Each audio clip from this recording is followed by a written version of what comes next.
Welcome. And yeah, our topic for this evening is looking at the source of global challenges and what we can bring to the party to help people understand really a little bit more about what we face when we're looking at these global challenges. And I know, Mara, you've got a really interesting perspective on that, in that you talk about one solution for all our global challenges. And so that's what we're going to look at tonight. But before I go into it, I'd just love you to tell us a little bit about yourself and what got you to this place in your life, and why you're so passionate about working with youth and bringing us the understanding that you work with into the world. Mm-hmm. Okay. Well, I'll try to do the brief, abridged version. It's quite a long story, to be honest. It really started at a moment in time when I was really young, where I saw my dad change pretty profoundly in a very short amount of time. And that got me really curious about how did that happen? And as someone who had experienced a lot of challenges with my dad, it was really a gift for me that my dad changed for the better, from a very, very intimidating, scary, difficult father to one that really seemed more self-reflective and more gentle and compassionate and open. And I just felt, as a young girl, as an 11-year-old, when I saw that was something so remarkable to me that it piqued a curiosity in me that never went away. And so later, when I was in school and I was studying psychology and social work, and I really knew that I wanted to do something with people and something in the helping profession, it was always in the back of my mind as I was learning about these different approaches to helping people that, my dad, someone I lived with, had experienced change and had been helped quite powerfully and quite simply. And so I didn't find anything in school that really measured up to that. Like, everything else that I was studying looked more complicated, or seemed to perceive people and change and social problems as very enduring and very persistent and very difficult. And so about halfway through college, I just asked my dad, okay, I need to learn more about what you learned that led to your change. I really want to look into that more. And that's when he put me in touch with George and Linda Pransky of Pransky and Associates, which is where he had gone and basically had a retreat where he learned about his mind. And he learned, basic fundamental principles of how his human experience was being created from his mind and nothing else. And it was really that understanding alone that took him from being someone really stressed out and really reactive to someone who really understood his mind in a way that he could be more kind of peaceful, less stressed out, less reactive to the world around him. So I quickly had a conversation with them and went straight from college to an internship with them. And again, I'm skipping over lots of things to make this as brief of an introduction as I know how, but I was so really amazed and shocked that when I went out there and did my internship and observed them working with people, and I worked with both all walks of life, from businesses to couples that were really struggling in their marriage, to entire families that had a bad family dynamic and even some physical abuse in some cases, to business leaders and entire leadership teams, entire corporations. There was one multinational company that we worked with thousands of their employees, and everywhere we went, we were just sharing an understanding of the mind, and people were changing. And in some cases, many cases, quite dramatically, just by learning about their mind. And so that led to my deciding that more people in the world needed to know about this, that it was crazy that this was kind of like a best kept secret. That seemed like a shame. So I set out to start my own company and ended up taking the leap with the former CEO of Pransky and Associates, who became my business partner in our new company, One Thought, which is Aaron Turner, who was he was from London. So we decided to launch One Thought in New York and London to bring this understanding of the mind to more leaders. We were really interested in business leaders, but also, thought leaders, government organizational leaders, just people who are trying to create change and difference in the world, whether that's through business or another organization.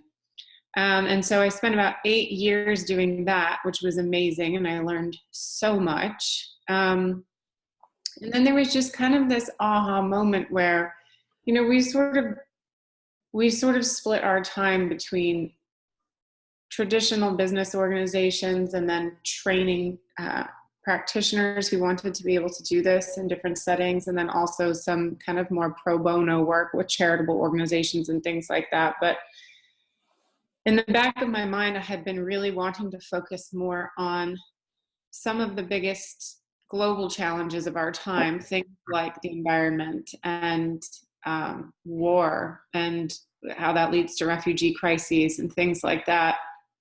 Because it really became apparent to me over my years of working with all these different people that, if I could sum it up really succinctly, is that all of the problems in the world are really symptoms of people who don't feel very good and who misunderstand where their feelings are coming from. So if you don't feel very good in the world, even on a minor scale, I'm not necessarily talking people who are violently angry with another group or religion or something, but just on any scale, because I saw it in business organizations and families, that when people feel bad, feel stressed, feel overwhelmed, they don't do as well. They don't have as clear of thinking. And if they don't understand that that's coming from within them, they try to fix it out there. So when people feel bad and they think it's externally caused, they do things in the external world to try to change that.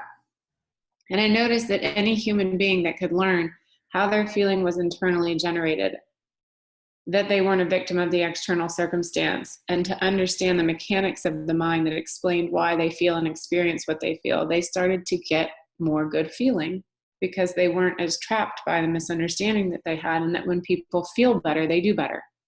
Period. End of story. That's true for me. That's true for children. That's true for people involved in gangs. That's true for business leaders. There's not a human on the planet that doesn't do better when they feel better. Just yet to find an exception to that. And so I became very curious about doing some sort of event.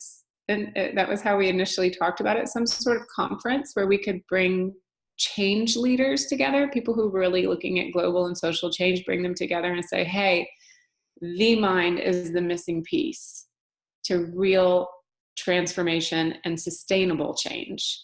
And the reason we're not getting that in so many of these areas in the world is because we're not really going to the mind. We're trying to address the symptoms out here.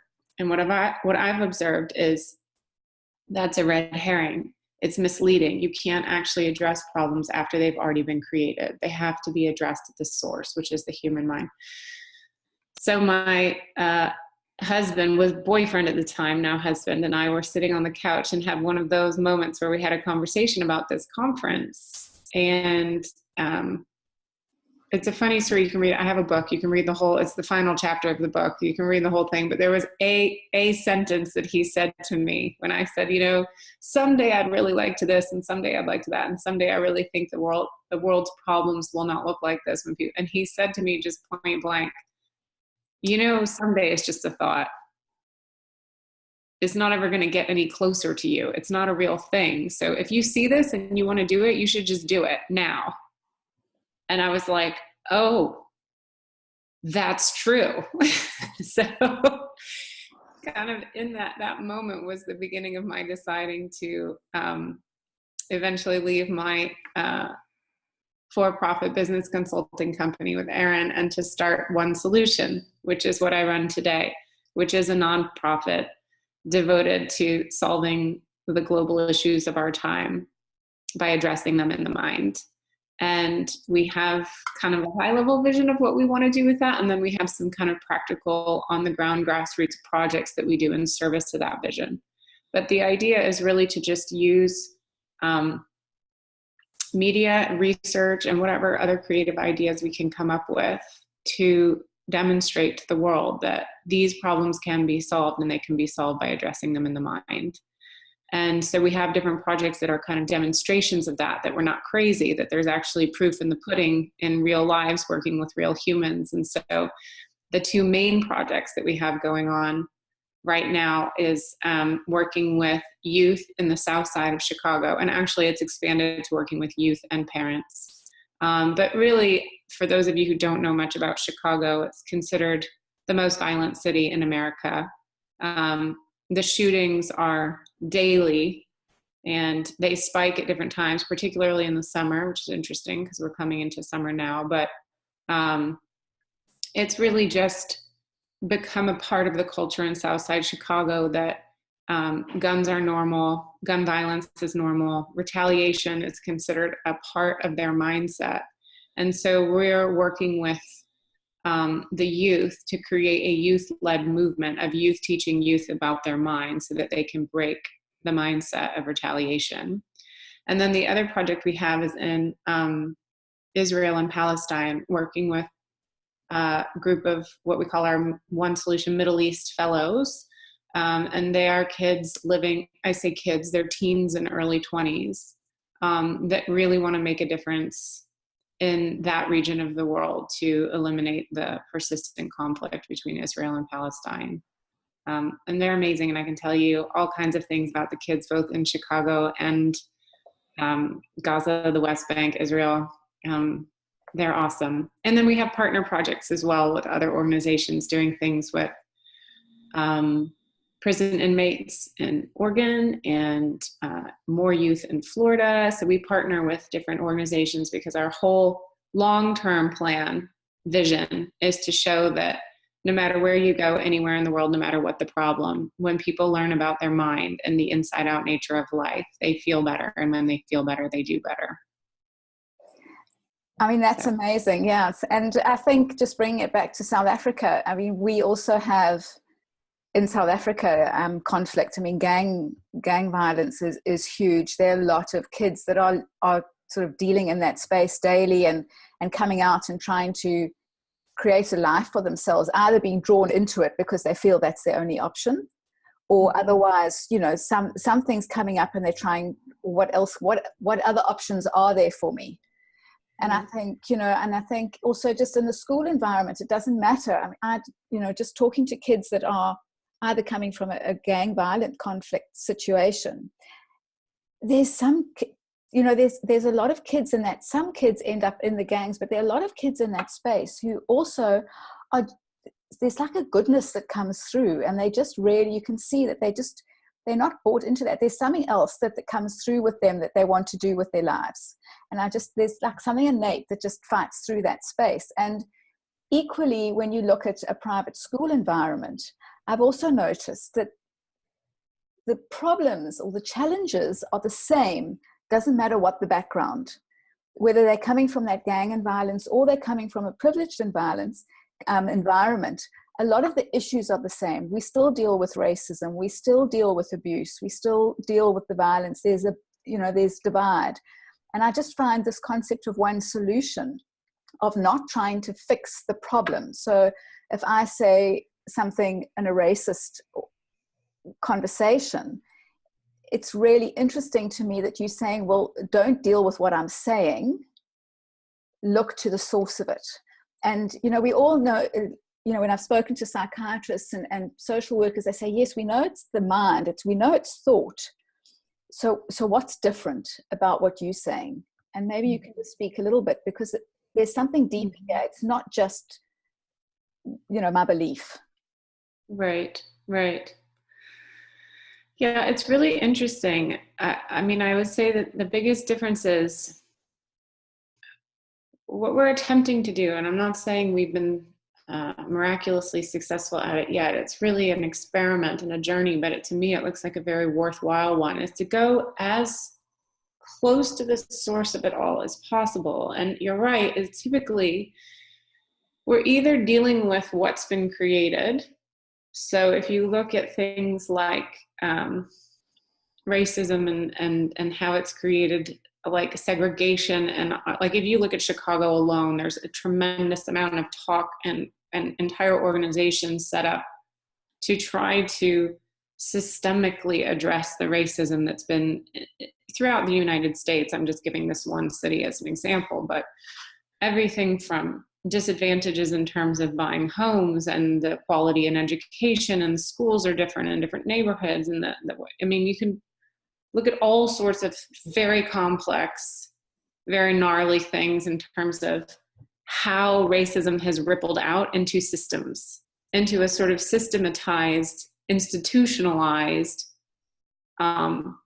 segregation and disadvantage. But it all came from, originally, the idea that one race is better than another, period, end of story. And so there's a lot of very noble and well-intentioned, and I think on some degree necessary, addressing of that issue out in those systems, but ultimately it's never truly going to change, truly, and profoundly, like potentially take a leap, unless we can really call it by its real name, which is at the source, racism is a made-up idea.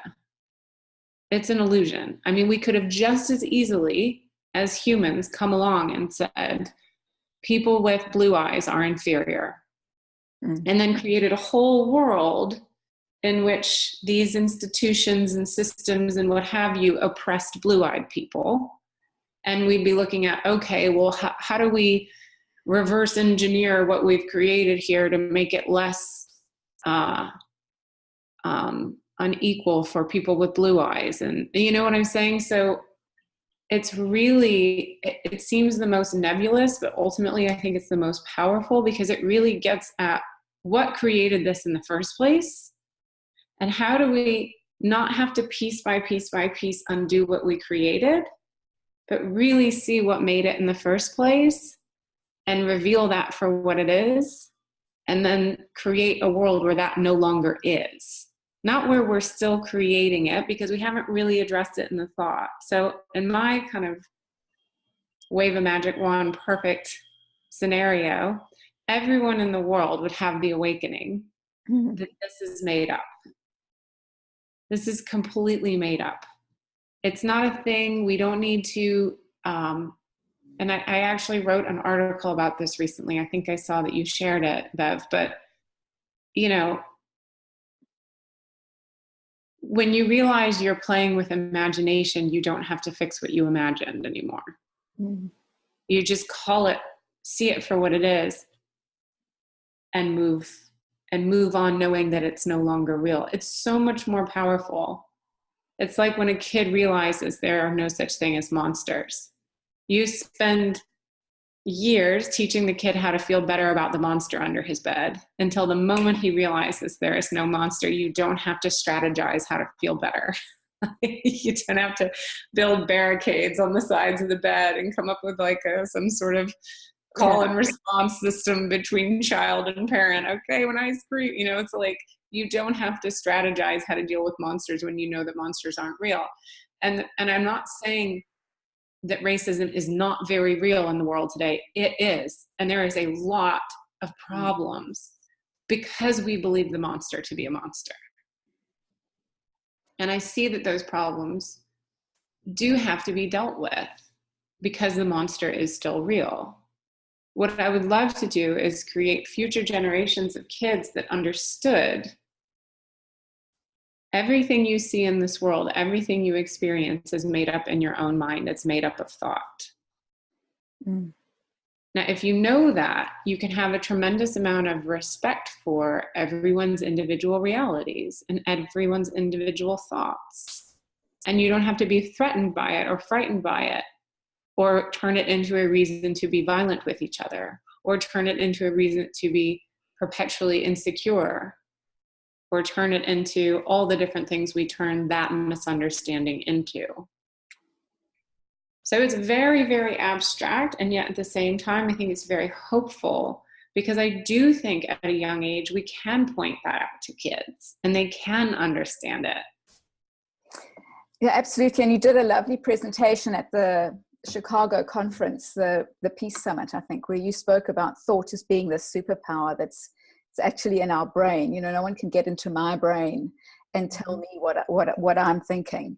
And also the fact that when we see the nature of thought itself, we realize its fluidity and the fact that it's temporary, and it doesn't say anything about me, because there's something else that's, you know, whether it's blue eyes or a different color skin or whatever it is, you know, which area you come from or which culture you come from.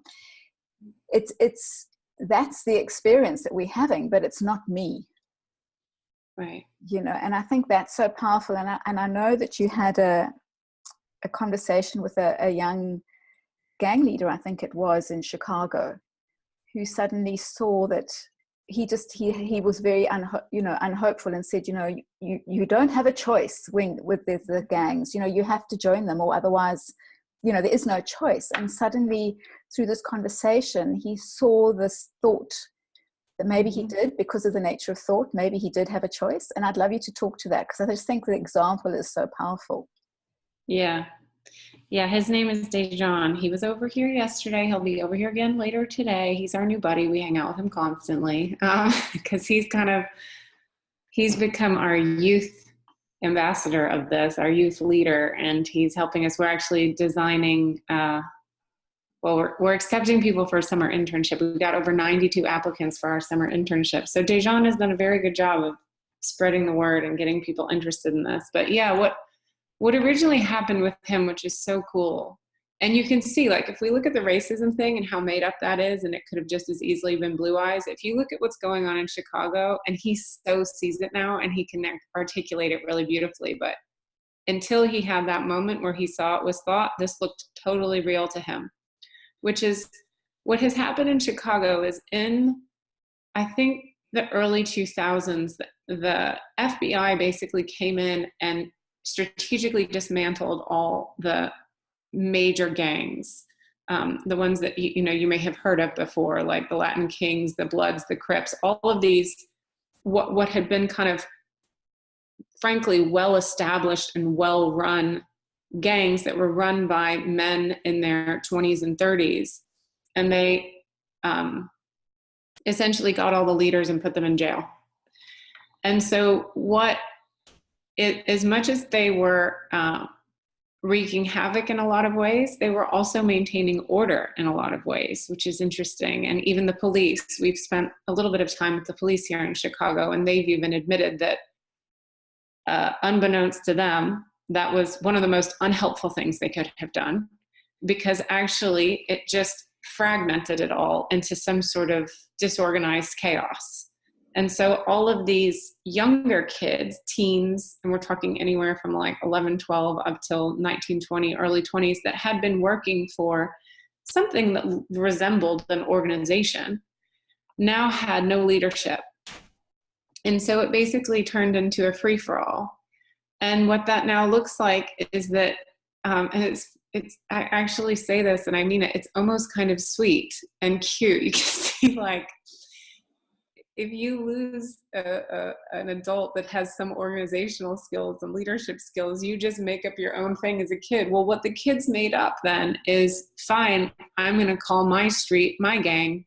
And the next kid's like, well, I'm going to call my street my gang. And then the next kid, and then the next kid. And so all of a sudden now, there aren't really formalized gangs in the way there used to be about 10, 15 years ago.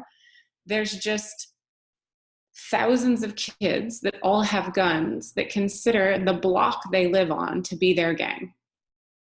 And then whoever lives on that block with them is part of that gang, and they'll defend that person. But the second someone from another block comes walking onto their block, they get all huffy with them. Who are you? Why are you here? It's all posturing. It's all imagined. It's all made up. It's a completely bullshit, arbitrary, okay, this is now what I own, and you're officially an outsider. I mean, someone could have made it people who have red mailboxes versus people who have black ones, people who have, I mean, it's just, you can see how arbitrary it is. But to the people living in it, it is not arbitrary at all. It is literally life and death. So this kid that I met at that Peace Summit is the son of one of those gang leaders who was put in prison. So his dad is in jail, and both his father and his mother, I guess, were very involved in those bigger, more well-established gangs, 2 different ones, interestingly. But that came in handy for him because they happened to marry each other from 2 different gangs. And so when this kid met me at the Peace Summit and we had this conversation, and he really did, he had an aha moment, and I can't explain exactly why it was, but it was when we were talking about retaliation, and he was saying to me and Adik, my business partner at One Solution, you guys don't understand. We have to retaliate. It's like a code. It's like a code of conduct. And if we don't do it, we're seen as being disloyal. We're seen as being weak. And he's saying all the things that they're seen as. And we basically said, well, who decided that? And he's like, well, what do you mean? It's just the way it is. I'm like, no, really, like, is there a place where it says, if you do? So we questioned him enough to where he could see there was no someone saying that. It was unspoken. It was this unspoken expectation. And then we had well, who came up with that? And who came up with that? And he could never point to a person. There was no single person that said, this is how it has to be. And because he'd been in my previous talk where I talked about the superpower of the mind, that in fact, we're all experiencing our own thoughts and we think that's reality, that no one can actually crawl inside your mind and make you think something. He just had this moment where he realized that the idea that you have to retaliate is a thought. He saw that in a moment. He saw it. And again, like I said, it was really funny. We were giving an example of how humans have thought really stupid things throughout history that they later came to realize don't make sense. And we tried to come up with like silly, playful ones that you could see. And I don't know why this was the only thing that came to my mind, but I brought up the example of before we had plumbing, there was just wastewater everywhere and people walked around and that was normal. And so and there was a group of kids, it wasn't just him, but we kind of all did this like, ew, can you imagine like walking down the street and there's just pee and poop everywhere? And for whatever reason, it was like, yeah, until someone had the thought, we probably shouldn't have human waste hanging out. It's creating problems. And then someone had the idea of plumbing. That was normal to people.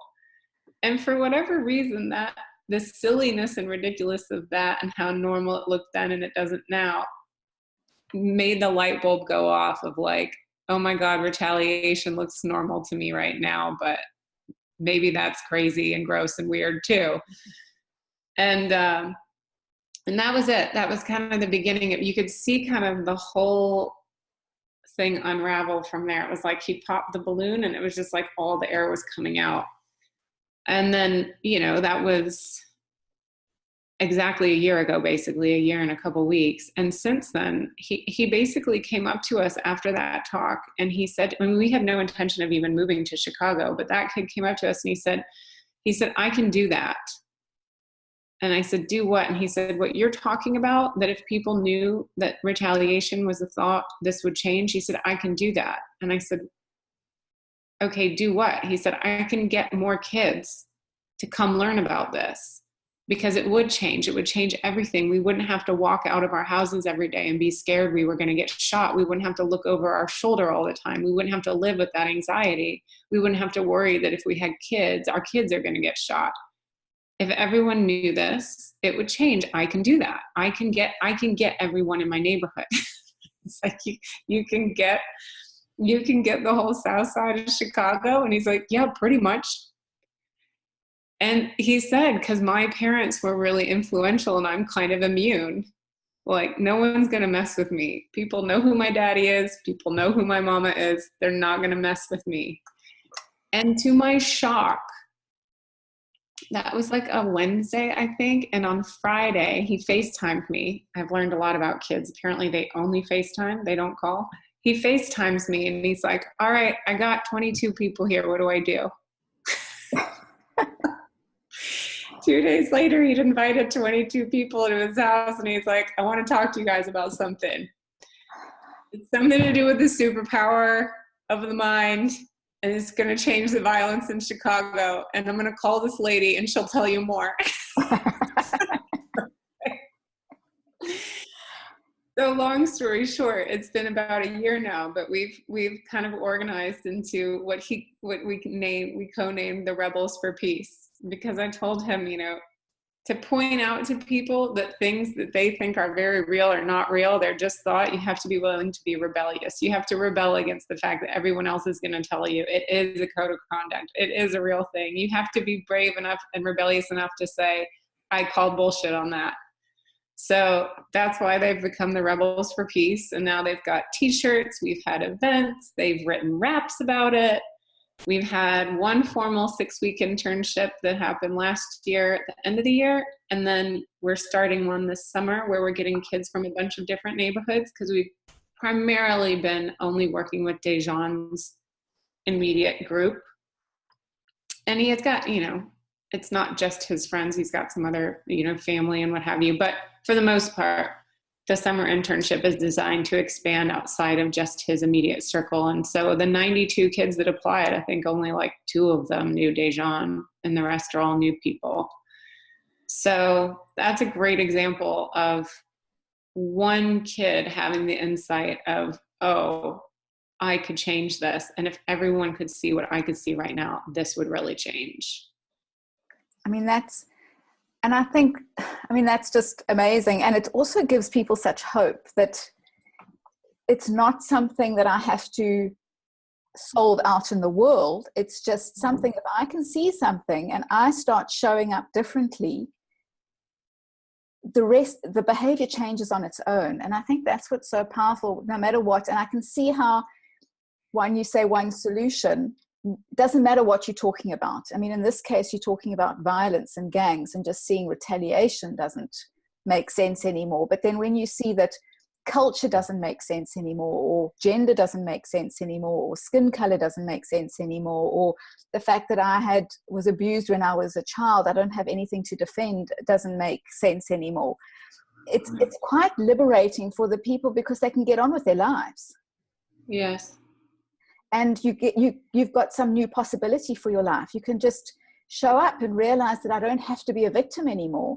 I don't have to drag the past behind with me. I'm actually in this moment. I can do something. It gives you the power back to yourself that I can do something in my life to make a difference. And he's chosen to do it with a whole lot of people. But for some other people, it might be a case of, opening a hot dog stand, or going to school again, or, phoning somebody that they haven't spoken to for 20 years, or, a relationship that really is difficult, or a parent, just suddenly, like your dad, just suddenly saw that it wasn't useful to be violent anymore, or to show up in an abusive situation. It just doesn't make sense anymore. And that's right. What's so interesting about it is that when you get this understanding, and it's just not taught in the psychology schools or the social working environment. It's just not, this understanding of the human mind, really going back to the source, is just not taught to anybody. And that's what's so interesting. And yet it is starting to be taught through you and other people. And it's really is gaining traction, even in the psychology field. And there are a number of psychologists who are going, you know what, my profession wasn't working. My success rate wasn't as great as I wanted it to be. And now with this understanding, it's a lot more hopeful. Mm-hmm. Mm-hmm. And I would say too, the thing that I think is the most hopeful and surprising, and yet when you see it, it makes total sense about really, if you go to the source of someone's understanding of life and where their whole experience of life is coming from, it makes sense that a shift in that creates a shift in everything. Mm-hmm. So it's not just like, and if you look at these kids, they're an amazing example. And I could spend the next 7 hours telling you stories about some of the other kids that we're working with now. And, this kid, we're actually going to his next jail hearing tomorrow, but he's a great example. He's been in the criminal justice system a couple times now, but he's doing so much better. And we're not talking to him about these specific things. Just he's doing better because of what he's learning. He's feeling better. Because he's feeling better, he doesn't want to go get in cars with guys that drive around with guns looking for trouble. He just doesn't want to do that anymore. And what's cool is he's like really curious about the videos that we're making, and he wants to get good at video editing. And so now ADIC is teaching him how to video edit. And now he's like decided he wants to be a sound and video engineer. And it's just like these things, I couldn't even count them if I tried, but like the number of things that change when people just start to see their entire reality with more freedom and more relief and more clarity. Like that's just the byproduct of understanding how your experience of life really works and how free you really are. And all of them, from every single kid we've talked to, it's been amazing how all sorts of things in their lives are changing. They're getting along differently with their parents. They're not fighting as much with their siblings. They're not getting thrown out of school for behavioral issues. They're not, I mean, the violence is one thing, and it's the most of interest to people here in Chicago, but frankly, to me, it's the least interesting. What's interesting is how one shift touches everything in someone's life. And it really makes sense. It's like a shift in consciousness means you have a different set point from which to move forward. Yeah, and I think that, even science shows us that, because I think it was Einstein who said, you can't solve a problem at the level it was created at, which is what you're talking about, that it requires a shift in consciousness. It requires a paradigm shift, like, when there was the Flat Earth Society, and then the next minute people discovered it was round, and it just completely transformed things. And when we discovered also, I think what's interesting is that you talk about the way it works. It's just the psychological way that we designed. And, once you understand that it's like a principle behind the way life works, it's like gravity is a principle. When you understand gravity, you can do a whole lot of stuff. Or you understand aerodynamics. Aerodynamics existed even before we knew how to fly, how to design planes. It was there. And now that we know it's there, we can use it in a multitude of different ways. And it's, when you move from just being able to travel by rail or boat or car, suddenly we can fly everywhere. It's like a paradigm shift. And that's what you're talking about. Yes. Is the fact that it's a paradigm shift. And if we can teach it to young people, even in a school environment, it doesn't matter what their background is. It doesn't have to be limited to kids that are not doing well. It's also really useful to kids that are doing well, because, and some of the time we think kids are really doing well, they might be getting grade A grades at school, but the stress levels are so great. Mm-hmm. And so it plays out, this thought thing plays out in a whole lot of different ways. We all have a way of dealing with lots of thinking on our mind. Some people go to aggression, other people might go to gangs, other people might go to stealing, other people might go to playing the fool, other people will go to OCD, other people go to anxiety, other people go to depression. Some people just joke all day.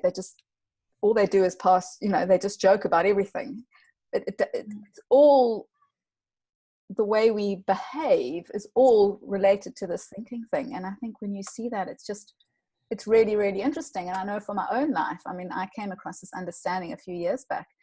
And I just know my business life, when I was full-time in corporate advertising, it would have been very different if I had shown up with this understanding. I would have performed very differently to the way I did then. Which I think is really, really interesting. But I know there's something else that also intrigued me, was in your book, and Mara's written a book, One Thought. And if any of you want to read it, it's a really good read. It talks about this understanding, but also some great insights that Mara had and some great examples. And I just also really found the one that you spoke about, your experience in Buenos Aires, I think it was, and how there's also there's something else that comes up. We come from a different, there's a different, when you talk about when your feelings change, you behave differently. And I just thought that's a lovely example, and I'd love you to share that as well. Sure. I always get a little shy when I talk about that experience, only because it feels almost so out of myself that when I'm telling it, I'm like, did this really happen to me? So if I get a little awkward, that's why. But no. Yeah, and I think it shows something. I got held up at gunpoint in Buenos Aires, for those of you who haven't read the book, which I'm guessing is most of you. When I was 20 years old, I studied abroad in Argentina, and within the first few weeks of living there, one night when I was walking on the street with two friends, a guy grabbed me and put a gun to my head and asked for my wallet. And because he only grabbed me and the other girls were understandably scared, they ran. So I found myself by myself with this man and a gun to my head. And what was amazing is that by no doing of my own, it was not on purpose, it just happened, my head went completely silent when I realized that was the tip of a gun at my temple that I was feeling. And I had a really profound experience in that silence. Like, I literally felt like I could hear all my normal noise, and I have it now today, just like, okay, what do I need to do later? And what's the weather going to be when I go to London for the conference? And what should I pack? Do I need to do laundry? Oh, and then, you have other little, potentially less immediate, but still just as kind of superficial things sort of bopping around, like, well, how are things with my relationships? Or I haven't talked to my mom in a while, or what's going on? Just the noise that's like permanently going on in my head that creates an identity. It creates a separate experience of Mara Gleason in the world. I am Mara, and I am in the world, and I am experiencing Mara. Why am I experiencing her? Because I have all these things in my head about her, about my life, and so, like I said, completely by accident, by no intentional doing of my own, when I realized I had a gun at my head, it just was like, zip. It just went completely silent. And what fascinated me is that without any personal thinking going on, the only feeling I could have was energy. It was like impersonal, unfiltered energy. And it was amazing. It felt really clean and really clear. I don't know if that makes sense to you, but like, I don't know if you've ever, I don't know why this came to mind, but like, I had a stomach flu once, and I swear I emptied everything out of my body, and it was kind of like, wow. Like, I remember thinking like, my skin looked really good. It was weird. It was like that sort of like, I felt empty and clean and clear in a way that was like there was nothing in my system. And normally there's so much in my system in my experience of my personal thinking, and it was just gone. And in the absence of it, I just felt extremely light, extremely clear. And really what surprised me, it was overwhelmed by a very big love, not like a love like I'd ever experienced before. Like, normally my love is directed, like at a person or a thing or a place, usually a person or persons, but it was a completely undirected love. It was a universal love, and it was really big and really cool feeling. And without, again, doing any of this on purpose, it was just kind of what happened naturally in that moment, as I sort of, I think what people would call like an out of body or near-death experience, but I just had this moment of like total wonder and awe, because it looked to me and felt to me in that moment like I was the energy of all things, and I could feel it all around me, and I could feel I was one with it. So, in looking at this tree that was on the sidewalk next to us, just like out on the street, I was walking on the side, I saw this tree. There was this way in which I intellectually knew it was a tree, but it felt a consistent energetic flow with me, like it was part of me. I couldn't really make out the edges anymore. It was like, hey, there was a tree there a second ago, but now it's just this one piece of energy. And then looking at the guy, the same thing happened. And I looked at him, And I have no idea why, but what came out of my mouth in that moment was, "You're scared and that's okay." And it felt like the words just kind of dropped into my head out of my mouth. I even said in the book, I don't even actually remember if I said them out loud, but I felt them, I thought them, I think I said them. I don't know if I said them in English or Spanish, but for whatever reason, when I had that moment where I thought, "You're scared and that's okay," he went completely limp. Like he had been grabbing my arm and had a gun to my head. And it was like, he just sort of went.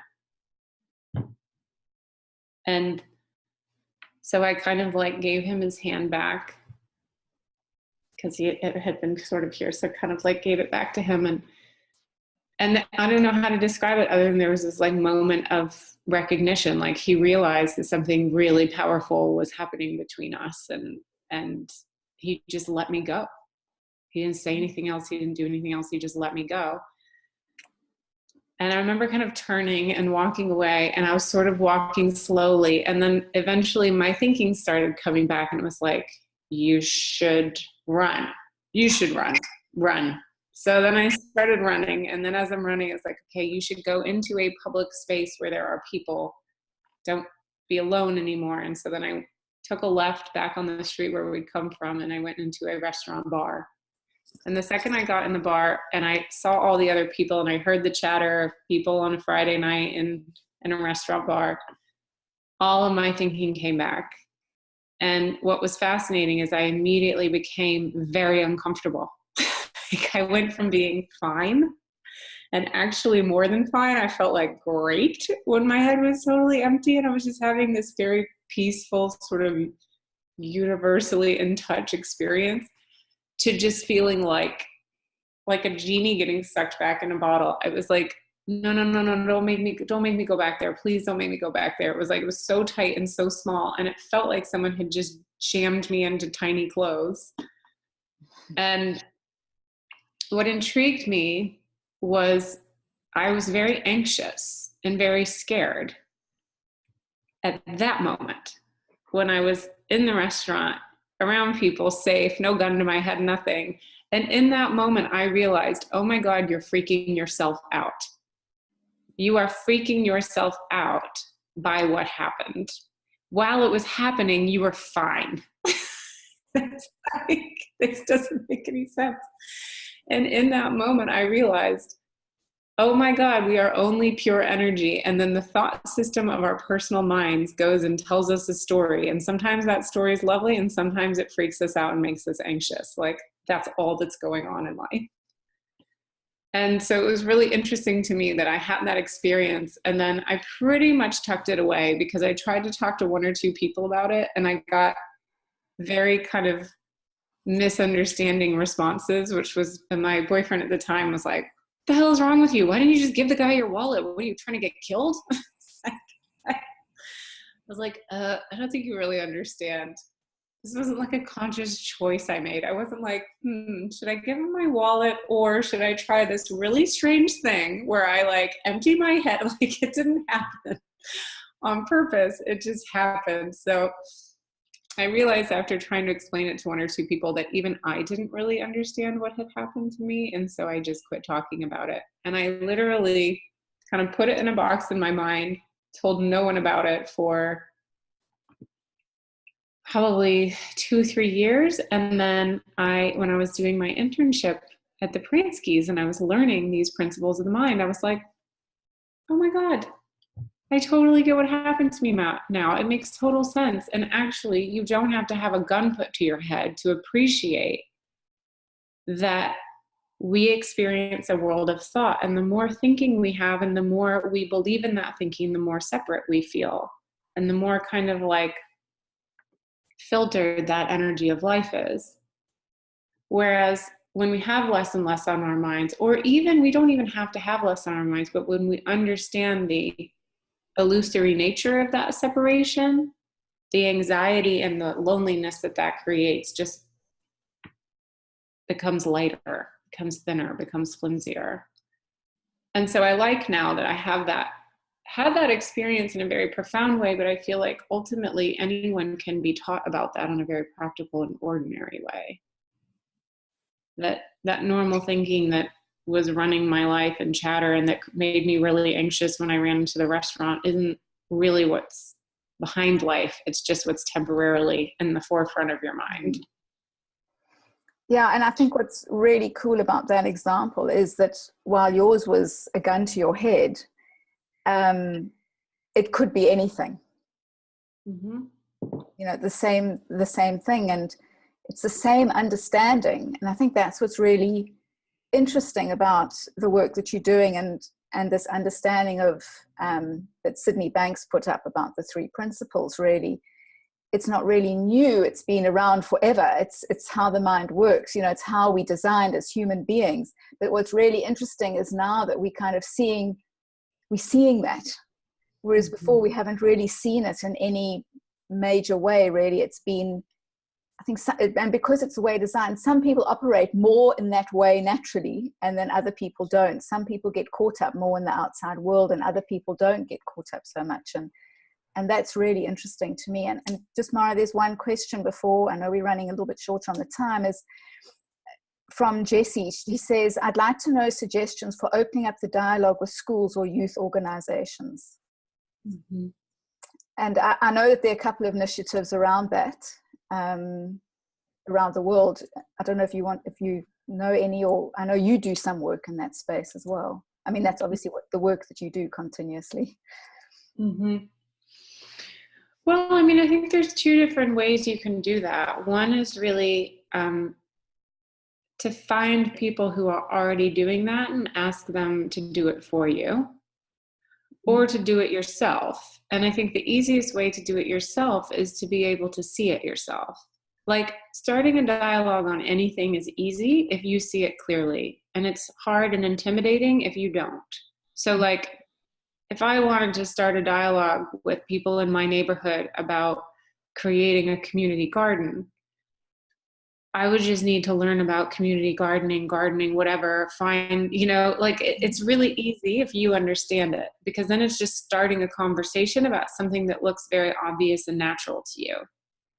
If it doesn't look obvious and natural to you, then it looks like you need something else, or it looks intimidating, so like, this is just, there's no, I mean, it's so simple to me in that it's like, you could talk to anyone. You can pick up a phone. You can say, hey, I'd like to schedule a meeting. You know, let's say you want to talk to your school. You call the principal or headmaster, whatever you guys call them there, or you go and talk to a teacher, or it's just, there's infinite ways to start a conversation. It's just, it will occur to you as effortless if you see it clearly. Yeah. So then the question is, do I see it clearly enough that I feel comfortable starting a conversation? And if not, then, you look to get more understanding yourself, or like I said, you look to ask someone else to help do it for you.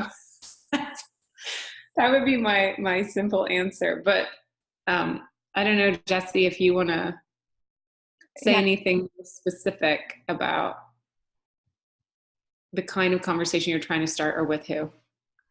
Jessie, you there? Yeah, so I have gone to my son's school, and I have had conversations with the vice principal, and I've gone into the classrooms and done some great things.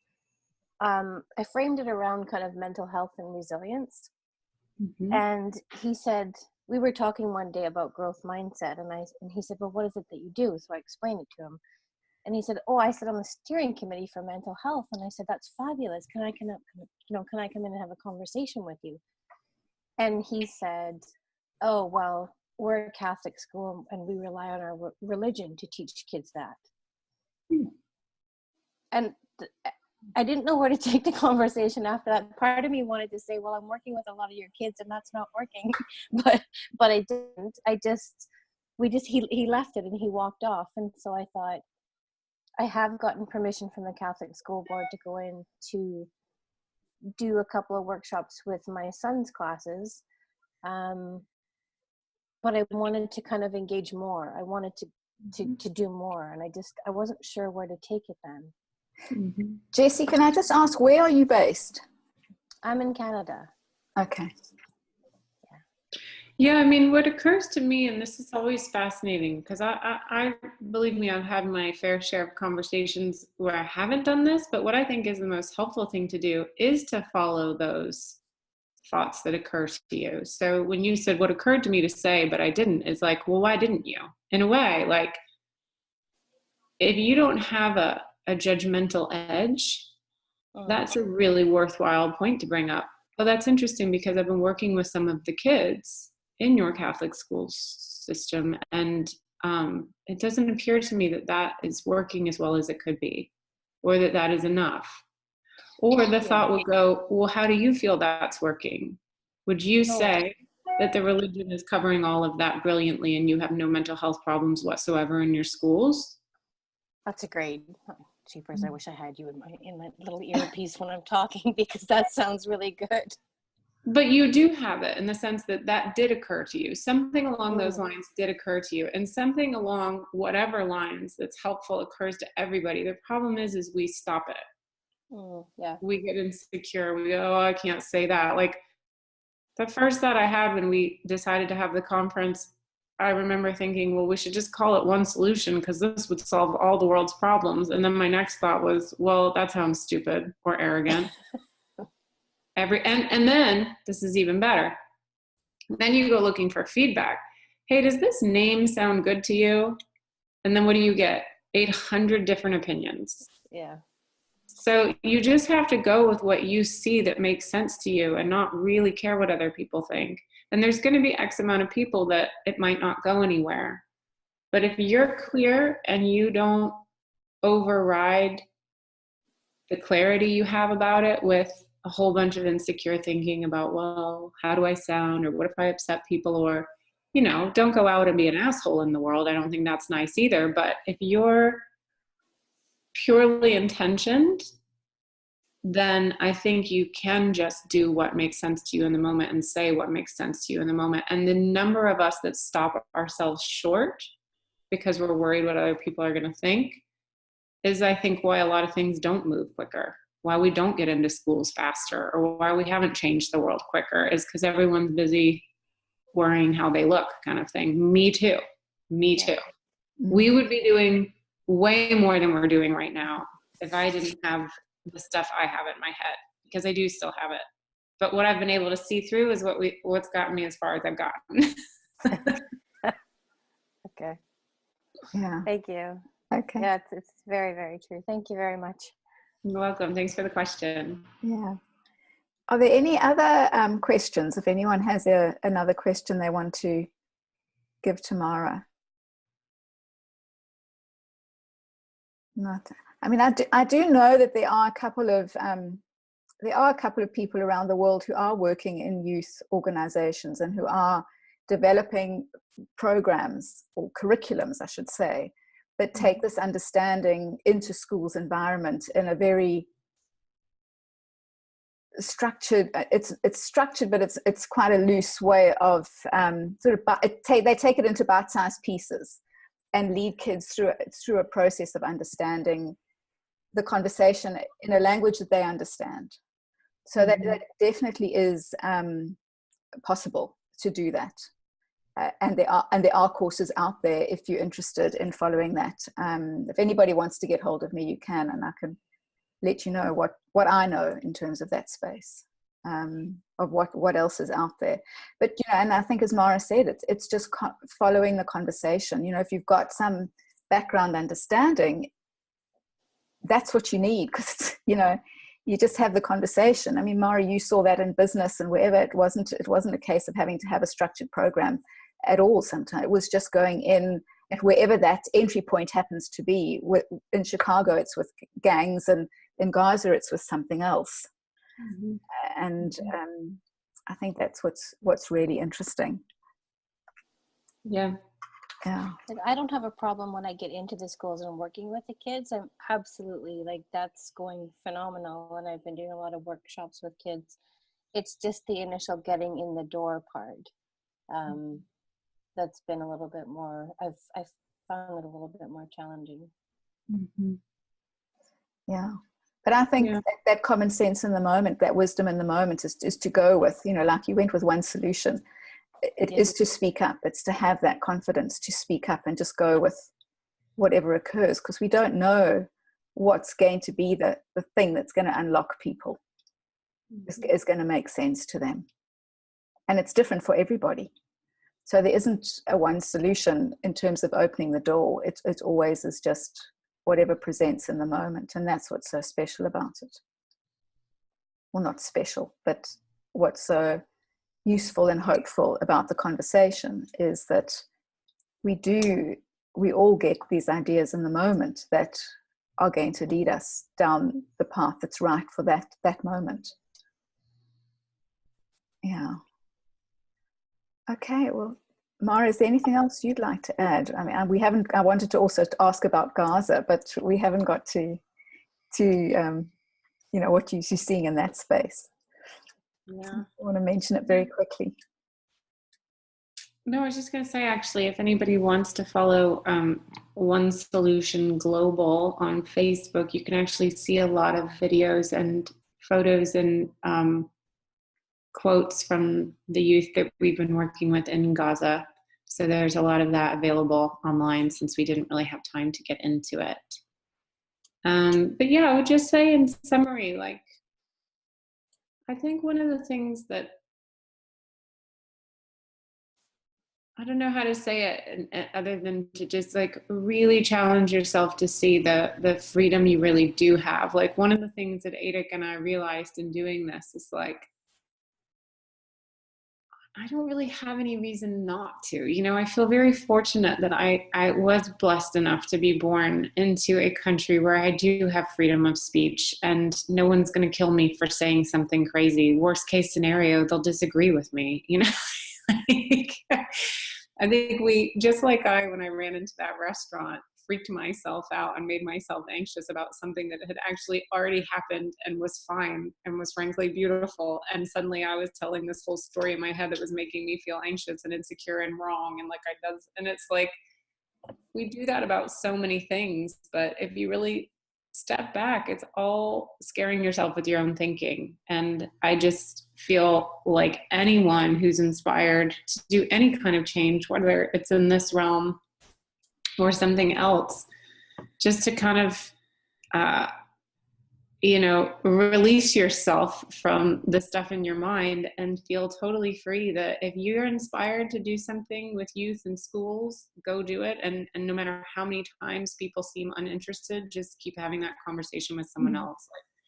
Like, I really think one of the most beautiful byproducts of we had 2 One Solution conferences, one in Oslo and then one in Cape Town, actually. And one of the really cool byproducts is that not just that people saw that learning about the mind would solve so many world problems, but that they left that conference feeling like, I could do that. Like, that doesn't look that hard. So anytime I have a conversation of like, the last thing I want you to think is that I'm out here doing something uniquely special that looks polished. It doesn't. It's messy and weird, and half the time I fall on my face, but I'm doing it anyway. And I want you to feel like you can too. And I so resonate with that, because I've been trying to my whole thing is that I'd love to work with the youth and into schools in South Africa. And I'm also just doing it, and with the understanding that I've got, just looking at ways that I can introduce it. And I'm actually in the UK at the moment, just trying to, up my school base in terms of the youth curriculums that are available, and how I can bring something into the South African environment. So, it's just a case of go with it, and I'm not a teacher, and I don't have a teaching background, but I know this stuff, and I know this stuff really works, and I know it's profound, and I know it's life-changing, and I know it will make a difference in South Africa. And the other thing that appeals to me about working with youth is youth just get this stuff so much quicker, and they've got their whole lives ahead of them, and their area of influence is so great that if we can teach the youth this understanding of how we designed in the first place, it's so liberating for them. They won't necessarily be sticking with just surviving, but they'll start to thrive. And that, I think, is just what's so amazing, is that we can just one thought away between strive and thrive. It's a great example too. Like I had even forgotten until we were just having this conversation. Like we were working with a school in Chicago just by the nature of Dejan and the school he goes to, and then we came up against just some barriers that frankly the kids didn't like. Like the kids felt like this school was trying to turn it into something that was the school's. And they're like, no, this is ours. The Rebels for Peace is ours. We created this. And then all of a sudden the school was like kind of trying to take credit for it and trying to use them for a lot of PR related to the school. And the kids just like sniffed it out and were like, this is bullshit. I don't want this. And we're like, all right, fine, no problem. We're not going to do anything at your school anymore, and we're going to intentionally bring kids from lots of different other schools. So now, like I said, this summer internship that we have coming up starting in June, we got 92 applicants and 98% of them are from other schools. So it's like, if going into the school route isn't working for you, invent another one. And I love like working with these kids. They're brilliant because I have such a like adult trained mind that says like, oh, okay, well then we need to think about what, and next thing I know, they're like on the phone. They're like, hey, call my basketball coach. We got a space for next weekend. I'm like, okay, that happened fast. Like I'm busy thinking like, who should I email about community spaces? And the kids are like, I got 2 within like 5 seconds. So by all means, let youth be your mentors for how easy it is to go, hey, if this isn't working, let's go do something else. Yeah. And I think that's what's really cool is that, when in life, when you come across one block, it's like water, it will find its way. Yes. If it has to get through, it's going to find its way. And that's I know just the way I also get caught up and I think I know how to, and that's actually what stops me. Yeah, exactly. Is when I get caught. And I think that's what's so cool. We kind of, like this kid that you were talking about who's now wants to do sound engineering and get into that space. We think we've got to go to university in order to do this. And when I've got my degree, I'll be able to do something. And there's so many examples in life when it just doesn't work like that. Mm-hmm. And we get locked in. And I think that's also, we get locked into my success. I have to do A, B, C. I have to tick these boxes. And it's just not like that anymore. Even more so, it's just not like that. And that is also so hopeful for youth to know that they can carve their own way. And that just because they can't go to university or can't do something doesn't mean that they can't do it. It just means that there's another way. Yes. And that's so hopeful for them as well to know that if they look, they'll find a way. So yeah, just Mara, thank you very much for joining us. And also to everyone, please do go to One Solution Global. You can go to the website, One Solution Global, or also to the Facebook page. And there's lots of resources there. And there's lots of, Mara's continuously posting. And yeah, we look forward to seeing what Rebels for Peace, and maybe we'll get some Rebels for Peace in South Africa too. That'll be very cool. Yeah, they love that. They're doing video exchanges with other kids in different parts of the world, and they just automatically call them Rebels for Peace without thinking about it. I'm like, every other kid you talk to in the world is not also a rebel for peace, right? So they would love to meet some from South Africa. That would be super cool to them. Yeah. Okay. Well, that's great. If anybody on the call wants to learn more or has people that they're working with that you would like to partner with the people we're working with or something like that, feel free to reach out to me. So you can find me. My email is mara@onesolutionglobal.org. That's great. Thanks, Mara.